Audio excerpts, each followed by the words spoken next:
In this video, I'm going to go over iperf 2.014's trip times option.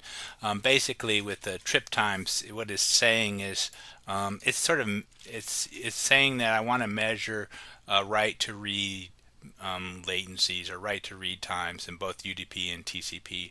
The trip times does a couple of things when you put this option. One is it tells the server, hey, that my clocks are synchronized, trust the clocks, so you can use eat the client server's clock and get a real-time clock measurement, and they're synchronized.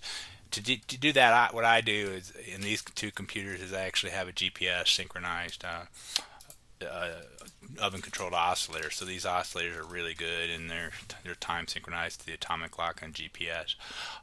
It'd be nice if data centers gave these clocks to all our virtual machines, because it's nice to have a good clock. But with that said, there's other ways to do this, and I'll go through that in another video, how to synchronize two clocks, maybe if you don't have an oven controlled oscillator and GPS discipline. But anyways, you need the clock synchronized for trip times to work.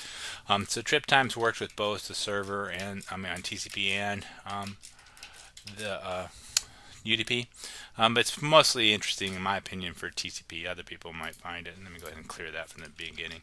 Again, it's what it's giving you is the right to read latency. So the initial write I want to do that. Sorry, when the initial when iperf makes a write at the application layer, it writes so many bytes.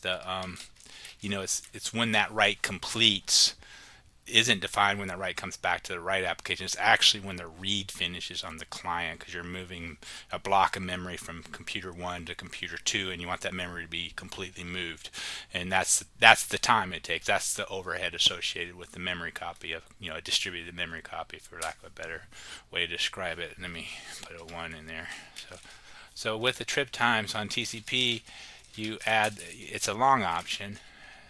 So let's go 1.10 minus I minus E. Remember, use the enhanced options. That's kind of nice.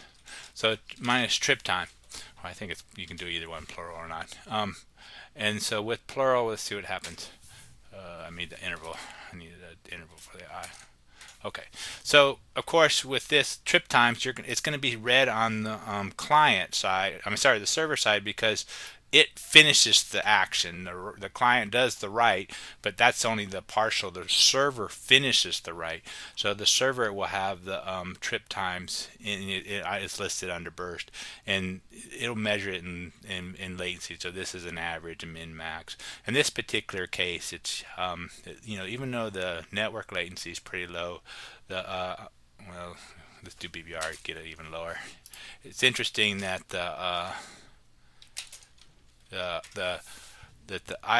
end-to-end latency is not so low, because of there's other things besides the network stack involved. There's Linux kernel scheduling and whatnot.